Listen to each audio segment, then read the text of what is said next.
გადაცემის პირველი ნაწილის სტუმარი გახლავთ პროფესორი თამარ გიგანძე. ხალხო თამარ ძალიან დიდი მადლობა რომ მონახე დრო და მომბრძანდი და ალბათ გუშინ ყველაზე საინტერესო ინფორმაცია იყო ის რომ დონალდ ტრამპი შეხვდა ნატოს გენერალურ მდივანს რუტეს და შემდეგ უკვე მათი საუბრის ძირითადი თეზისები გამოქვეყნდა, კერძოდ ის რომ განხილულია ტრამპი, მე ჩამოვთვლი დავიმახსოვრე სპეციალურად, განხილულია ტრამპი პუტინით, მას მშვიდობა არ უნდაო და სამშვიდობო ხელშეკრულებაზე ხელის მოწერაო, თუ მეორე 50 დღის განმავლობაში თუ კი ის სამშვიდობო ხელშეკრულებას არ მოაწერს ხელს, მაშინ დააწესებს მკაცრ ტარიფებს, საბაჟო ტარიფებს ამერიკის შეერთებული შტატები რუსეთისთვის, ოღონდ მეორეულ ტარიფებს, ანუ იმ ქვეყნებისთვის, რომლებიც ვაჭრობენ რუსეთთან და არაპირდაპირ რუსეთისთვის. გარდა ამისა, 17 საზეიმო სარაკეტო კომპლექს პეტრიოტს გადასცემს უკრაინას, თუმცა ძალიან საინტერესო სქემით. ევროკავშირის ქვეყნები, ანუ ნატოს წევრი ქვეყნები ევროკავშირიდან გადასცემენ თავიანთ აი ამ საზეიმო სარაკეტო დანადგარებს უკრაინას, ხოლო ამერიკა შეუმსებს მათ ამ მარაგებს, ხოლო ამის ფულს გადაიხდის ნატო. მე მგონი ძალიან საინტერესო კომბინაცია გააკეთა ბატონმა ტრამპმა, ვერაფრით ვერ გადაახტევინა ნატოს წევრ ქვეყნებს ის თანხა, რომელიც მისი აზრით მათ ეკუთვნის საწევრო სახით, რომ გადაიხადონ და ამიტომ აი ესეთი გზა მონახა. მეორე მხრივ აი ეს 100 წლიანი იჯარით წინადადება მისი, რომ უნდა აიღოს მას კი არ უნდა აიღოს, ანუ ამერიკულმა კერძო კომპანიამ აიღოს ანგეზურის დერეფანი, თუმცა სანამ რუსეთი ირეაგირებდა ამაზე ან ირანი ან სხვა ქვეყნები ან ჩინეთი, პრესპიკერმა სომხეთის პრემიერ-მინისტრის ქალბატონმა გვარი ვერ დავიმახსოვრე უკაცრავად, განაცხადა, რომ ისინი არ აპირებენ იჯარით გადაცემას, იმიტომ რომ ამას სომხეთის კანონმდებლობა კრძალავს, ვინაიდან მხოლოდ სასოფლო-სამეურნეო დანიშნულების მიწა შეიძლება სომხეთში გაიცეს იჯარით და ამასთანავე მან თქვა, რომ სუვერენიტეტის შელახვა, ანუ ის, რომ სომხეთის ტერიტორიას გამოიყენებენ სომხეთის კონტროლის გარეშე, ესეც არის გამორიცხულიო. მე ვფიქრობ, რომ ეს არის გარკვეული გზავნილები, იგივე რაც ტრამპმა თქვა პუტინის რუსეთის შესახებ, იარაღის მიწოდების შესახებ, თუ პირდაპირ მნიშვნელობით გავიგებთ ამ განცხადებებს, გამოდის, რომ ტრამპმა აუფრიალა წითელი ნაჯერი პუტინს იმისთვის, რომ სამხრეთ კავკასიაში დაიწყოს საომარი მოქმედებები. რა პოლიტიკური გზავნილი, რა პოლიტიკური მოტივები დგას ამ განცხადებების უკან, თუმცა მე უკვე დიდად მეპარება ეჭვი, რომ რამე პოლიტიკური მოტივები დგას, რამე პოლიტიკური განცხადებების მიღმა დღეს თანამედროვე მსოფლიოში. მოგესალმებით, ქალბატონო ნინო, მივესალმებით თქვენ მაყურებლებს და მსმენელებს. მადლობა მოწვევისთვის. საინტერესო ეპოქაში ვცხოვრობთ, ყოველ დღე გაიღვიძებ და ახალ-ახალი ისეთი მოვლენებია, რომლებიც შეიძლება წინა ეტაპზე ჩვენი ცხოვრების სრულიად წარმოუდგენელი იყო, ხო? ეხლა ტრამპის განცხადებებს რაც შეეხება, ჯერ ესეთი ის ძალიან ეპოტაჟური ადამიანია და ამ განცხადებებს, მაგრამ არ მინდა ის თქვა, რომ ის უაზროდ აკეთებს ამ განცხადებებს. გარკვეული მიზანი აქვს, ის ძალიან კარგი პიარშიკია და კარგი გამოცდილება აქვს ამაში. და რასაც ამბობს იმაში არის ხოლმე რეზონი. მე რაღაც ძალიან დიდ თამასას აწესებს, მაგრამ რაღაც დონემდე მე უკან იხევს ხოლმე. მე მეჩვენება რომ ეს რაღაც საწყისი ლუტია მურიგი გეოპოლიტიკური ვაჭრობის. კი ბატონო, მას ამ პოლიტიკის თავისი მეთოდები აქვს პოლიტიკის წარმოების. ხო, რაც შეეხება ახლა ნატოს თავის ინტერესებშია, ამერიკის სამრეწველო პოტენციალის ინტერესებშია, რომ მოგება მიიღოს აქედან. მაგრამ ჩვენთვის ყველაზე მნიშვნელოვანია ამ განცხადებებში ის, რაც შეეხება კავკასიის რეგიონს. ეხლა დაუბრუნდები სანქციებს რუსეთთან მიმართებაში. მეორეულს რა საინტერესოა. თან მეორეულს, ნუ აღარ იციან უკვე რამდენი სანქცია უნდა დაუწესონ და უბრალოდ მე გეტყვით, დღეისთვის ირანს ჰქონდა დაახლოებით 4000 სახის სანქცია. აი ამ სანქციების პირობებში რუსეთს აქვს 20000-ზე მეტი სანქცია. მაგრამ სხვათა შორის ამასინათ ლაპარაკობდი, რომ სანქციების პირობებში ეს არ არის იმის მაჩვენებელი, რომ რაღაც ძალიან დიდი ზიანი ადგება. ეძინება ქვეყანას, იმიტომ რომ ხდება ეკონომიკის მობილიზება, ახლა ირანის მაგალითით ამისთვის კარგი მოსაყვანია, როდესაც ირანი ნანოტექნოლოგიებით ისე განვითარდა, რომ მე მგონი მსოფლიოს 5-ეულშია ქვეყნების, ყოველ შემთხვევაში 10-ეულში მაინც ამ ტექნოლოგიური თავისი მიღწევებით და რუსეთის მაგალითზეც ხედავთ, რომ ხდება მობილიზება და ზოგიერთი ექსპერტი იმასაც ამბობდა, რომ ეს სანქციებიო რო არ ყოფილიყო, ალბათ ძალათი უნდა მოგვეკონაო, იმიტომ რომ რუსეთის ეკონომიკა არ ვითარდებოდა იმ მიმართულებით, რა მიმართულებითაც საჭირო იყო, იმიტომ რომ ნავთობპროდუქტების და გაზის გაყიდვით მიღებული შემოსავალი იყო იმდენი, რომ ამან დააზიანა მთელი რიგი რუსული ეკონომიკის სფეროები. და ქალბატონო თამარ, ჩვენ გქონდა ეს გამოცდილებაც, როცა რუსეთმა ემბარგო დაუწესა ქართულ პროდუქციას, სწორედ მაშინ ქართული ღვინო გახდა მსოფლიო დონის დივერსიფიცირება. როდესაც განაღდებული გაქვს რაღაც იქ ყოველთვის თავს შვიდაც გრძნობდა არ ვითარდები, მაგრამ ეს საქართველოს შემთხვევაში მოხდა ძიება ალტერნატიული ბაზრების და დივერსიფიცირება, ხო? დიახ. ეს ხო იცის მეორე მხარემაც, ვინც აწესებს სანქციებს. ეს ხო არ არის ეკონომისტებისთვის თქვა უცნობი მოვლენა. რატომ წესდება მაშინ ეს სანქციები? ეს პოლიტიკური ჟესტია თუ იმის იმედი, რომ იქნებდა დაზარალდეს? არა, ამ შემთხვევაში იცით, როდესაც სანქციები წესდება, არა, ამ პროდუქციის მიწოდება მაინც არ წყდება, მაგრამ უფრო შემოვლითი გზებით, რაც იძლევა ძალიან ესე იგი ისეთი მოგების მიღების საშუალებას, რომელიც არ შეიძლება ლეგალური სახით ვაჭრობისას და ურთიერთობებისას იქნას მიცემული. უფრო მეტია ალბათ, არა? აი ეხლა წარმოიდგინეთ, ხანდახან ნავთობპროდუქტებს, რომელიც რუსეთში მოიპოვება, ყიდის ინდოეთი მაგალითად, ან კიდევ შვეიცარია, ხო? ეს აბსურდია, მაგრამ შემოვლითი გზებით ხდება. და უფრო რთულდება, რა თქმა უნდა, და ისიც კარგად იცით, რომ ევროკავშირთან ვაჭრობის დონემ რუსეთისა და ევროკავშირის გაცილებით მოიმატა, ხო? ეს თვითმბრუნვა გაცილებით უფრო მეტია და უფრო მეტი მიიღო ევროკავშირმა, რუსეთმა ევროკავშირისგან, ვიდრე ევროკავშირი დაეხმარა უკრაინას. ხო, ნუ ეს მაგას აქვს პოლიტიკური მნიშვნელობა, აქვს ეკონომიკური და ათასნაირი სხვა წიაღსვლები, რაც უბრალო მაგალითად უბრალო ადამიანისთვის ხშირად მიუწვდომელია, თუმცა იმასაც ვიტყვი, რომ დღეს ჩვენი მოქალაქეები ისე არიან გათვითცნობიერებული, რომ ზოგიერთი ჩვეულებრივი მოქალაქე ძალიან კარგ პოლიტიკურ და ეკონომიკურ ანალიზს გააკეთებს. დიახ. და მე გაგაწყვეტინე დაუბრუნდეთ ისევ, აი რა სამხრეთ კავკასიაში რა გზავნილებია და როგორ შეიძლება განვითარდეს მოვლენები. სამხრეთ კავკასიაში ბოლო დროს მიმდინარე განცხადებები არა, მაგალითად ჩემს შეშფოთებას იწვევს და არა მარტო ახლა ჩემს შეშფოთებას, არამედ ექსპერტების და სპეციალისტების. იმიტომ რომ იყო ათასნაირი მცდელობა, თუნდაც საქართველოსთან მიმართებაში, რომ ჩაბმულიყო საქართველო იგივე უკრაინასთან ომში, ხო, მაგრამ ხელისუფლების რაღაცა ძალიან ისე ბეწვის ხიდზე გავლის პოლიტიკით ავიშორეთ ეს ყველაფერი თავიდან. ეხლა ნახეთ უკვე სხვანაირი კონფიგურაცია დაჯდა, ისინი ვინც გეგმავენ და ყველაფერი ეს, რაც არ უნდა ვიფიქროთ ჩვენ, არის რუსეთის წინააღმდეგ მიმართული. საქართველო, იგივე აზერბაიჯანი, იგივე სომხეთი, ეს პატარა ბუფერული სახელმწიფოებია, რომლებიც მონაწილეობენ და არიან არა სუბიექტები, არამედ ობიექტები ამ დიდი პოლიტიკის და აი ძალიან საინტერესოა როგორ განვითარდება აქ ის ესე იგი მონახაზი, რომელიც არის დღეს კავკასიისთვის. ეხლა აი როგორი მონახაზია გავშალთ თქვენ როგორ ხედავთ ქალბატონო თამარ? ნუ ძირითადი მიზანი არის კავკასიიდან რუსეთის გაყვანა. და ამისთვის ნახეთ გამოყენებული იქნა აზერბაიჯანი, სომხეთიც, ყველა ის პროცესი, რაც დღეს მიდის, ჯერ სომხეთში, შემდეგ აზერბაიჯანში, ხა ალიევი ძალიან ჭკვიანი მოთამაშეა.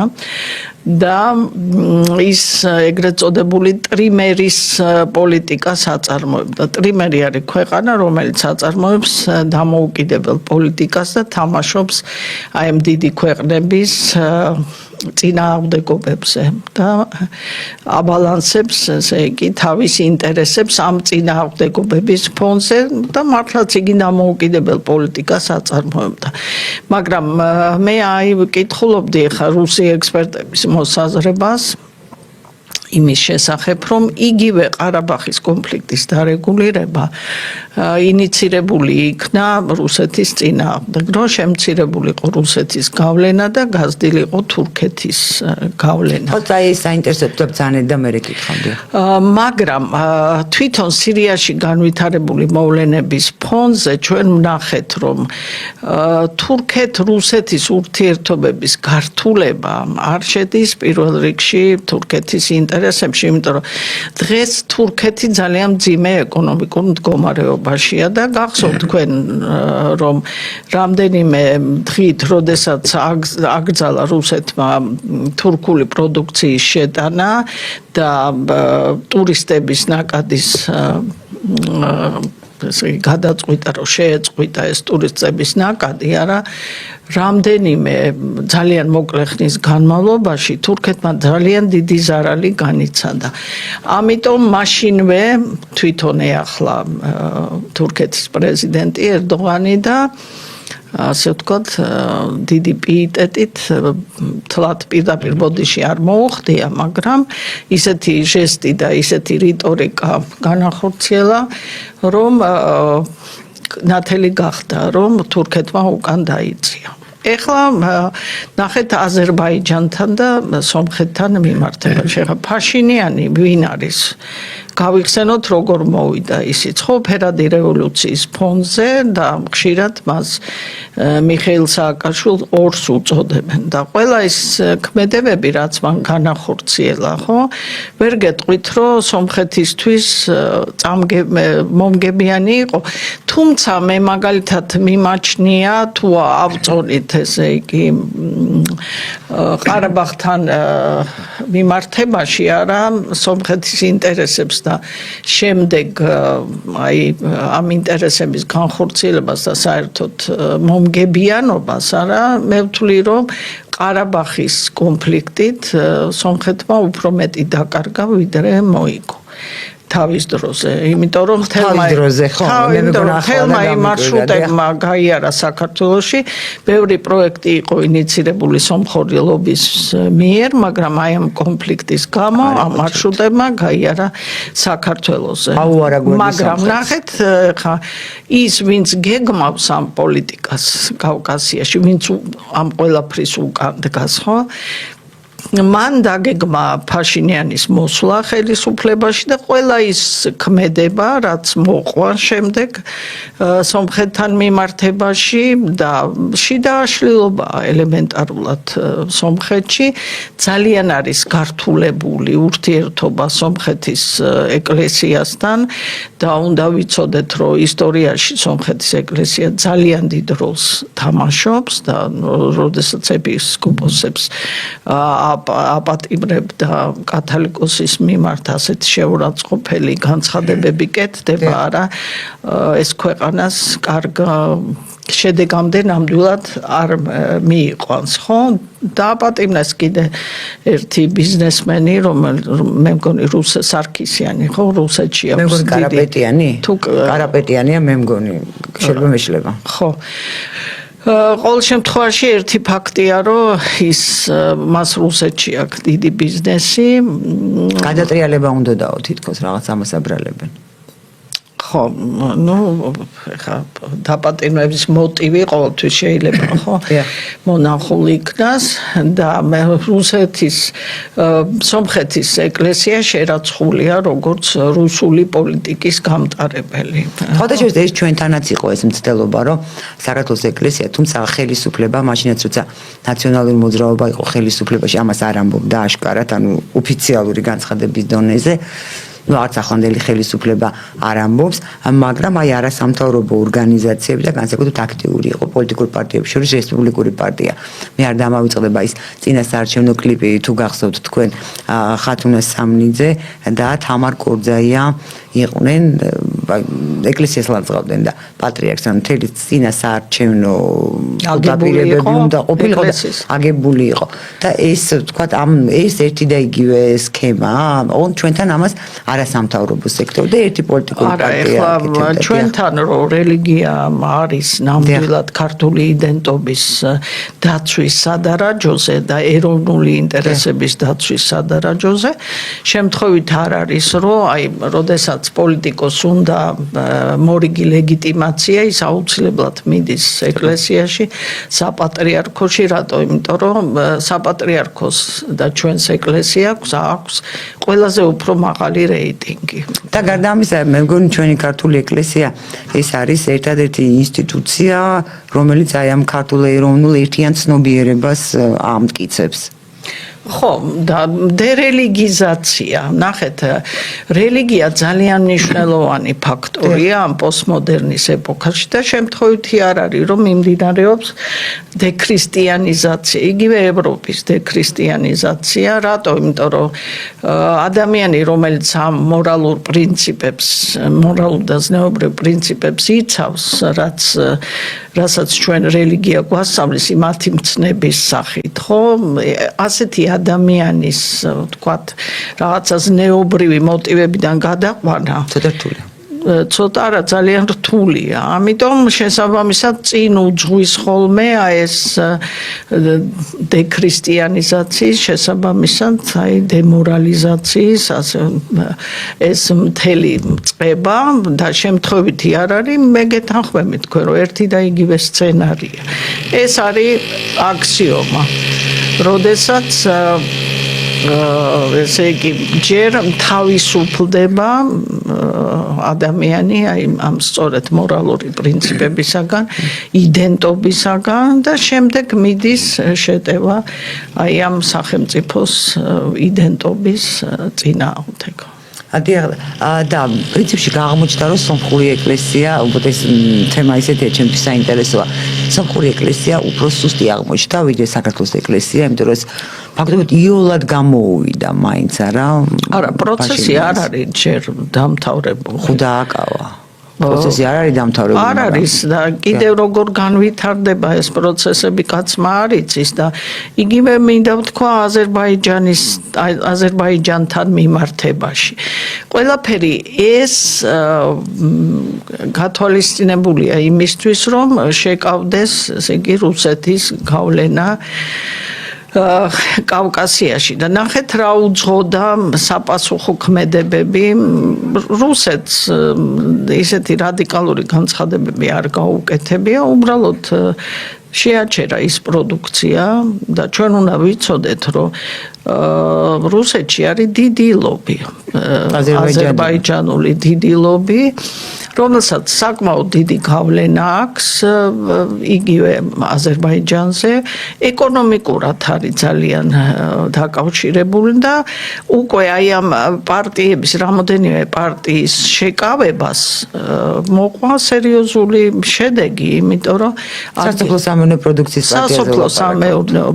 მე არის იქ ბევრი ენერგეტიკული პროექტი. რუსეთმა შეუმცირა ნავთობის და გაზის მიწები. ერთობლივი პროექტები და შესაბამისად აი უკვე აისახა მტკივნეულად და გახშირდა ალიევის მიერ ესეთი თათბირების ჩატარება, რომელიც გამოწვეული იყო იმ შექმნილი ვითარებიდან და აზერბაიჯანელი ელიტა, აზერბაიჯანის ელიტა მიხვდა, რომ არ ჩაივლის ეს ყველაფერი მათთვის უმკივნეულოდ სულ არაფერი სომხეთიც და აზერბაიჯანიც კავკასიის რეგიონია და ყველა ქვეყანას აქვს თავისი გეოპოლიტიკური კოდი და როდესაც ამის წინააღმდეგ მიდიხარ არ არის ეს მარტივი ყველაფერი ხო და იგივე თურქეთმაც დაიხია უკან ახლა კალდო თამარ რეკლამის გამო მცირე ხნით უნდა შევწყდოთ გადაცემა ჩვენ მალე დავბრუნდებით და განვაგრძობთ ამ მეტად საინტერესო საუბარს ჩვენ კვლავ ეთერში ვბრუნდებით, განვაგრძობთ ჩვენს გადაცემას, ჩვენს სტუმართან, თამარ კიკნაძესთან ერთად. კალდო თამარ, როგორ ფიქრობთ? აი რაღაცნაირად ახლა ჩვენ ვიცით როგორია რუსეთის ბრძოლის დაპირისპირების მეთოდები, ჩვენ დღეზე გვაქვს ეს გამოცდილი. ჩვენმა მსმენელმა და მაყურებელმაც იცის, მაგრამ ვითომ ალიევი ვერ ხვდება, მე მეჩვენება რომ ის ცოტა სხვანაირად იქცევა, შეიძლება ის მხოლოდ მეჩვენება. ეს იყო გაწონასწორებული ადამიანი, რომელიც მოთმინებით მიუყვებოდა გზაზე, ხა სულად სხვა ტიპის პოლიტიკოს ხედავთ ჩვენს თვალწინ, არ ვიცი რა გავლენების გამო, არ ვიცი წარმატებამ დაახვეთავბრო, არ ვიცი ეს ნათამაშებია შეიძლება. ალიევი ვერ ხვდება, რომ შეიძლება იყოს გამოყენებული როგორც ბერკეტი, იმიტომ რომ ბოლოს და ბოლოს სამხრეთ კავკასია, როგორც ახლო აღმოსავლეთთან და უკრაინასთან ერთად ცხელი წერტილებისა ეს სამეული რუსეთის საზღვართან განიხილება, მან ეს არ იცის და ამ საფრთხეს ვერ ხედავს თუ ის თქვათ ფიქრობს გაატარებს ისეთსავე პოლიტიკას როგორც აქამდე ატარებდა დასავლეთს აკრიტიკებდა ძალიან მწვავედ და რუსეთთან დადიოდა მოლაპარაკებებზე, ეხლა რუსეთს აკრიტიკებს ძალიან მწვავედ და დასავლეთთან მართავს მოლაპარაკებებს და შემდეგ დასავლეთს გადააგდებს ისე რუსეთის სასარგებლოდ, ანუ არ შეიძლება ამ პოლიტიკოსის ნდობა აქედან გამომდინარე ასე ჩანს და რატო თამაშობს ამ არა, მე აღვნიშნე, რომ იგი ტრიმერი იყო, ანუ თავისუფალი მოთამაშე. თავის დროზე, მაგრამ როგორც ვნახეთ, შეიცვალა რიტორიკა. იგი აბალანსებდა ურთიერთობებს დასავლეთთან, რუსეთთან და ამისგან მოგებას იღებდა, მაგრამ როგორც აგრეთვე აღვნიშნე, ის ბუფერული სახელმწიფოა. დიდი ხანი არ გაგრძელდა და მთელი თავის ქმედებაში, რომელიც ბოლო ხანს განახორციელა, მე ეს მაფიქრებს და არა მარტო მე, არამედ ექსპერტებს აფიქრებს, რომ იგი თავის მოქმედებებში თავისუფალი არ არის და მის უკან გარკვეული ძალები დგანან. და ის რიტორიკა, რაც მიმდინარეობს აზერბაიჯანის ტელევიზიებში პირდაპირ ესე იგი პუტინის მოხსენება ძალიან აუგად წარმოჩენა რომ ალიევი არის ძალიან დიდი პოლიტიკური მოთამაშე და რომ იგი აღიარებულია, მაგრამ ეხლა რუსეთსაც არ ძინავს, ხო ის ადევნებს ყველა მოვლენას თვალს, შემთხვევითი არ არის სწავლებები მიმდინარეობს სამხედრო უნდა განახორციელოს რუსეთმა რიტორიკაც ის ეკონომიკური პოლიტიკა, რომელიც განახორციელა აზერბაიჯანული პროდუქტების მიმართ, რომელიც სერიოზულად დააზიანებს აზერბაიჯანს. რამდენიც არ უნდა თქვა და სხვათა შორის გაიჟღერა იმანაც, რომ ჩვენი ეკონომიკის მინისტრი მარიამ ქრივიშვილი იყო აზერბაიჯანში, შეხვდა ალიევს და რომ საქართველო ესე იგი ცდილობს რომ თავისი დასავლური ვექტორი განახორციელოს აზერბაიჯანის მეშვეობით, აი ამ პროექტების განხორციელების მეშვეობით, რომელიც რუსეთის ნიველირებას გულისხმობს. მოკლედ ჩვენი ხელისუფლება კარგ დღეში არ არის, იმიტომ რომ ერთი მხრივ დასავლეთი და ევროკავშირი რა რეზოლუციებს და რა რიტორიკას ახორციელებს, მეორე მხარე ორივე ულტიმატუმს ადანაშაულებს იმაში, რომ ესე კი ის რუსეთის წინააღმდეგ მოქმედებს, ამ დროს ჩვენი ხელისუფლება პირდაპირ ამბობს, ნუ იქნება ოღონდ ბუნტი და არა, ამბობს, რომ ის ეროვნულ ინტერესებს ახორციელებს და მრავალვექტორიან პოლიტიკას ატარებს. ოღონდ ეს ვექტორები უკვე რაღაცნაირად შეუთავსებელი მგონია კალდო თამარ. აი, ეხლა ჩვენ ხო ხედავთ როდესაც უკვე კავკასია აირჩიეს, ხო, იმ დიდმა მოთამაშეებმა და ვინც მათ უკან დგას, ეხლა დღეს ყველა ლაპარაკობს ამ deep state-ის შესახებ, ეს ძალიან ცუდი ფაქტორია, იმიტომ რომ ყოველთვის ნახეთ რითი დაიწყო, ხო, იქ ძმების საფაროვების დაჭერით. იგივე განხორციელდა უკრაინაში, მაგალითად. დაიჭირეს აგრეთვე აზერბაიჯანელი მოქალაქე, ხო, მაგრამ საპასუხო რეაქცია ისეთი არ ყოფილა, როგორიც რუსეთში. თან ისინი იყვნენ რუსეთის მოქალაქეები, ხო? ანუ ნახეთ პროვოცირება ხდება. სულ რაღაცის პროვოცირება ხდება, რომ ეს მოვლენები რაღაცნაირად განვითარდეს იმ მიმართულებით. შეგვიძლია ვთქვათ, რომ რუსეთიც არის რაღაცნაირად ჩართული ამაში. ამ მომენტში რაში სჭირდებოდა ასეთი ხისტი დაკავება, ხო, იქ რაც შემოაკვდა კიდე ის საფაროვები იყვნენ რუსეთის მოქალაქეები. მე მესმის, მაგრამ ხა რუსეთს ხო კარგად ესმის და რუსეთის ხელისუფლებას ეს მასე ჩვენი ცხინვალელებიც საქართველოს მოქალაქეები იყვნენ, მაგრამ ორმაგი მოქალაქეობა ქონდა და რუსეთმა მათი დაცვის მოტივით დაიწყო საომარი მოქმედებები. ცოტა. ხო, ამიტომ აი რატომ რუსეთი მესმის, მაგრამ ხა ფორმალურად თუ შევხედავ და რუსეთი რატო წავიდა ამ სიხისტეზე? რატომ მისცა თავს ამისი უფლება? გამოიწვია? ისევის პრინციპი. რა გაქვთ ხელმძღვანელობაში? ახლა გაახსენდათ, რომ აზერბაიჯანული დიასპორები რუსეთში ასე იყო დიასპორა.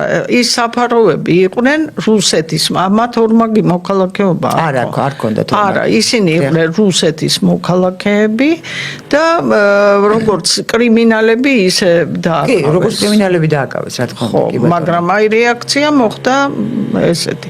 უკრაინაში იყო აზერბაიჯანის მოქალაქე, მაგრამ ესე იგი რეაქცია სულაც არ იყო, ხო? ადეკვატური. რაც იმაზე მიუნიშნებს, რომ დაგეგმილი იყო მოვლენათა ასე განვითარება, კრიზისული სიტუაციების შექმნა.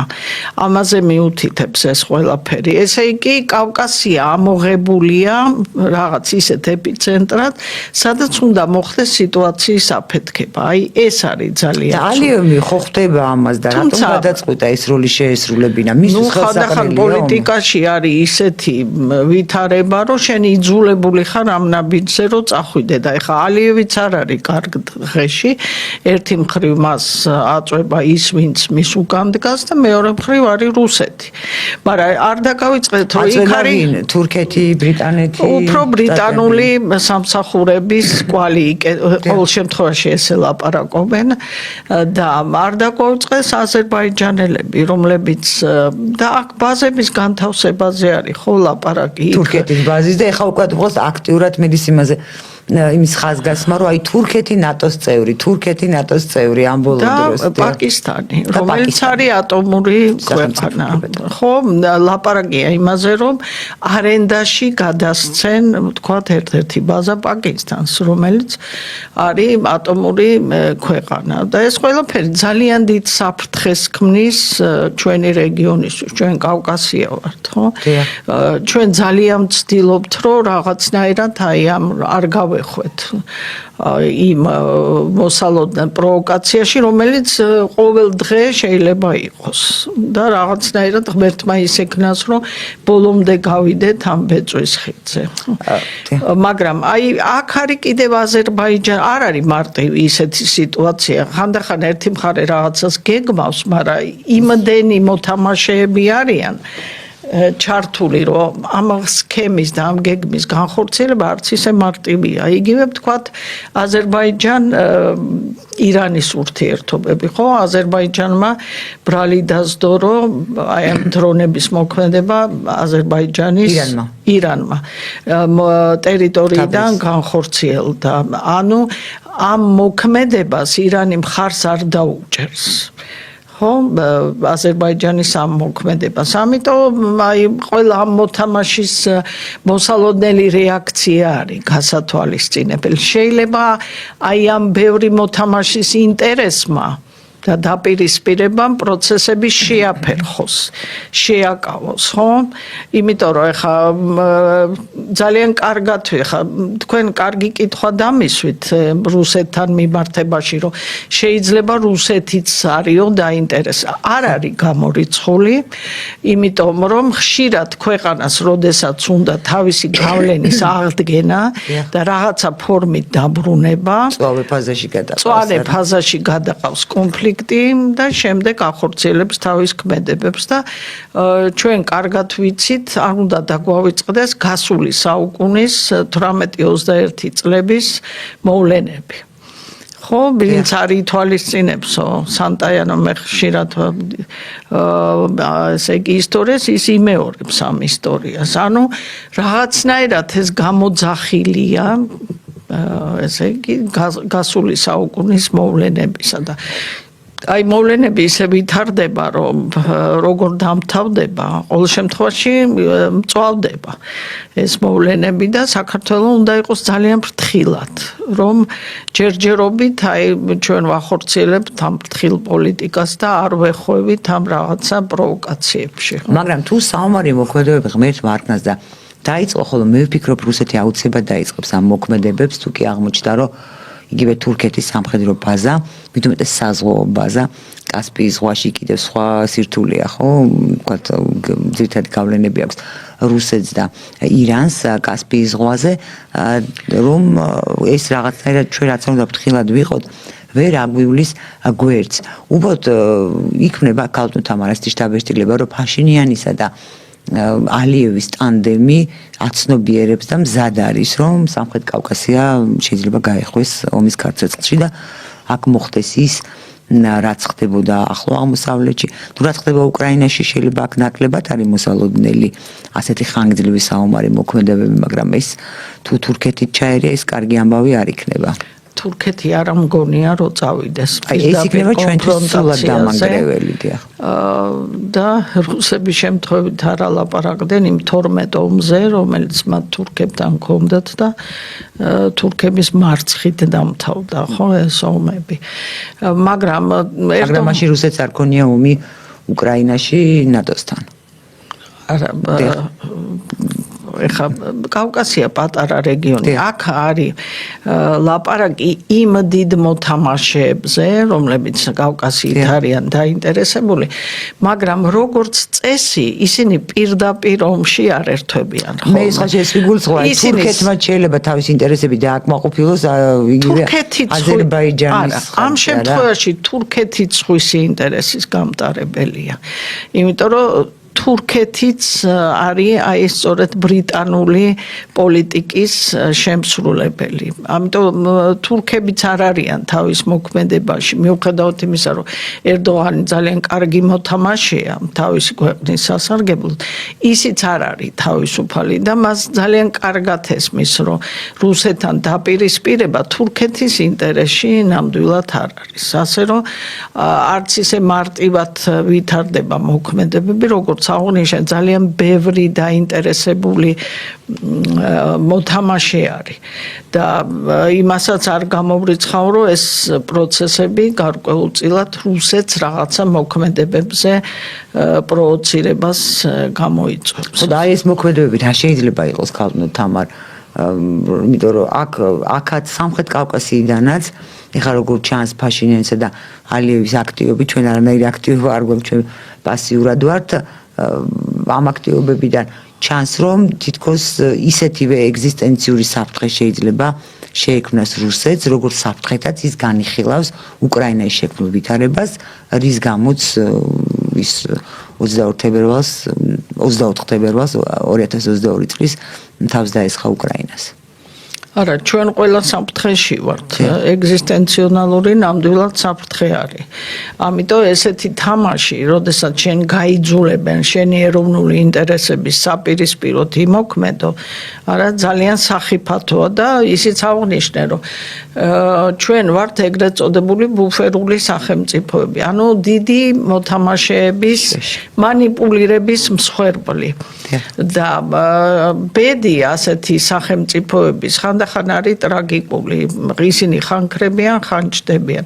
ამიტომ ძალიან ჭკვიანურად უნდა მოიქცე, რომ შეინარჩუნო შენი დამოუკიდებლობა, დამოუკიდებელი თამაშის, ასე ვთქვათ, პირობები, რომ შენ შეგეძლოს იმოქმედო გამომდინარე შენი ეროვნული ინტერესებიდან. სწორედ ეს მინდოდა მეკითხა ქალბატონ თამარ, საქართველოს შეუძლია პროცესზე გავლენის მოხდენა ან იგივე სომხეთსა და აზერბაიჯანს, სომხეთსა და აზერბაიჯანის პირველ პირებს თუ ისინი მიყვებიან ინსტრუქციას და საქართველოს ცდილობს იყოს ნეიტრალური, აი ეს მოცემულობა როგორია, აი რამდენად არის საშუალება დამოუკიდებელი პოლიტიკის წარმოების სამივე შემთხვევა განხილვის. პოლიტიკაში ძალიან მნიშვნელოვანი არის სწორი ინფორმაციის ქონა და ამ სწორი ინფორმაციის ფონზე სწორი გადაწყვეტილების მიღება.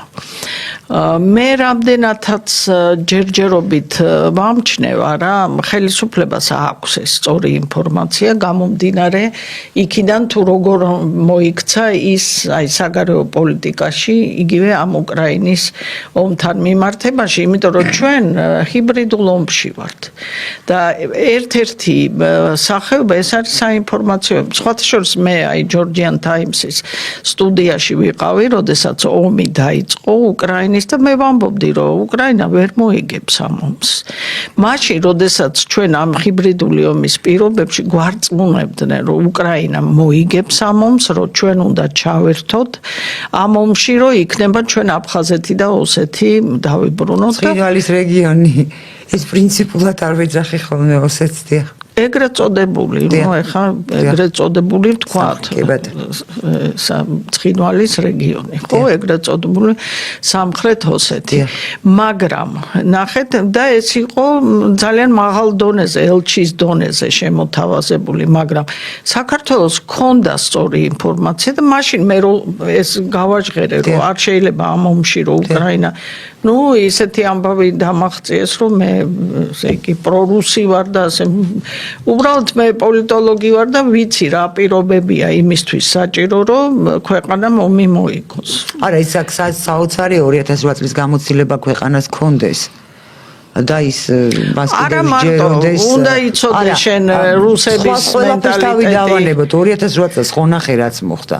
შენი თვალით ხომ ნახე და იმის შემდეგ კიდევ იფიქრო რომ არა თან ეს პროქსი ომი იყო რა თქმა უნდა და ქვეყანა როდესაც ხვის ესე იგი იმედად იწყებს ომს ვერასოდეს ვერ მოიგებს იმ ომს იმიტომ რომ მოვლენები იცვლება საერთაშორისო ლანდშაფტი იცვლება და დღეს როდესაც ვიღაცა შენი მოკავშირეა ხვალ შეიძლება თავისი ინტერესების გამო შეიცვალოს ეს გადაწყვეტილება და ეხლა დღეს უკრაინა რა არის გარიგების ობიექტია ხო ეს მსოფლიო წესრიგის ფორმირება ხდება უკრაინის ხარჯზე ერთ-ერთი ქვეყანა არის უკრაინა და მე მეშინია რომ ეს ესე იგი ცხელი წერტილი არ იქნას გადმოტანილი კავკასიაში და აი ეს საფრთხე არსებობს ხო და მე იმედი მინდა ვიქონიო რომ ჩვენი ხელისუფლება ამ ინფორმაციას ფლობს ადეკვატურად იქცევა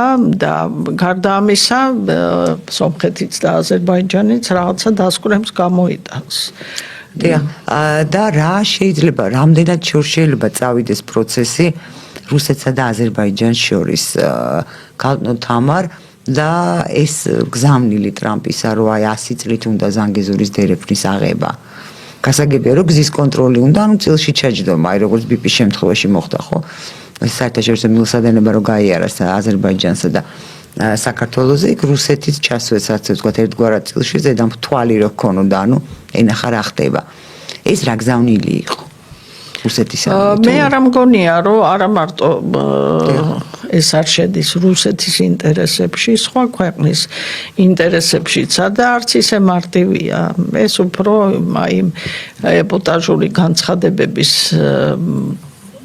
რიცხვიდან არის რომელიც ასე შეჩვევია ტრამპს და შესაბამისად ალბათ ამოქმედება ის ბერკეტები და მექანიზმები რაც აი ამ ზანგეზურის პრობლემის რაღაცნაირად სხვანაირად გადაწყვეტას უზრუნველყოფს. მიუხედავად იმისა, რომ ეს ხო წარმოუდგენელი იყო, რომ სომხეთის პრემიერი და აზერბაიჯანის პრეზიდენტი დამჯდარიყვნენ ესე ტეტ-ა-ტეტ და ძალიან მშვიდობიანი ამ დელეგაციებთან ერთად მშვიდობიანი მოლაპარაკებები ეწარმოებინათ, მაგრამ ეს ჩემი აზრით არ არის საკმარისი, იმიტომ რომ ის საერთაშორისო საერთაშორისო ფონი, რომელიც ამ ზანგეზურთან არის, ხო, არ იძლევა იმის საშუალებას, რომ ეს საკითხი ტკბილად და უმტკივნეულად გადაწყდეს. და თურქეთი რატო არის თითქოს ჭრილში წინა პლანზე აზერბაიჯანი როგორც შემსრულებელი იმიტომ ამ სცენაზე? იყო სცენაზე, მაგრამ როდესაც მიხვდა რომ მთელ რიგ გართულებებთან შეიძლება კონდეს საქმე, ნახეთ თავის განცხადებებში უფრო მოგრძალებული გახდა და მოქმედებებშიც, ხო? გავთამარ სამწუხაროდ ჩვენი გადაცემის პირველი ნაწილის დრო ამოიწურა. ძალიან დიდი მადლობა. ძალიან საინტერესო ანალიზის შემოგთავაზეთ. იმედი გვაქვს რომ ფონს გავალთ და ისე დაალაგდება სიტუაცია. მე სულ ვამბობ ხოლმე რომ ღმერთს საერთოდ უყვარს ცოტა შტერები. ბავშვურად, ანუ ბავშვურები, ინფანტილურები, ხა მოზრდილი რომ დასრული რო შტერია, ეს ინფანტილურია, ეს ცოტა სიშტერია და ამდენად ღმერთსაც უყვარს საპირისპირო მე ასე ვხედავ ყოველ შემთხვევაში ოპტიმისტურად და იმედი მაქვს რომ რაღაცა მშვიდობა გაიმარჯვებს სამხრეთ კავკასიაში, თორე და რაც გარდაუვალია ჩვენ ამას მაინც ვერ შევცვლით. ძალიან დიდი მადლობა. ჩვენ რეკლამის გამო მცირე ხნით უნდა დაგემშვიდობოთ, დაგიმბრუნდებით მეორე სტუმართან ერთად, დაგველოდებით.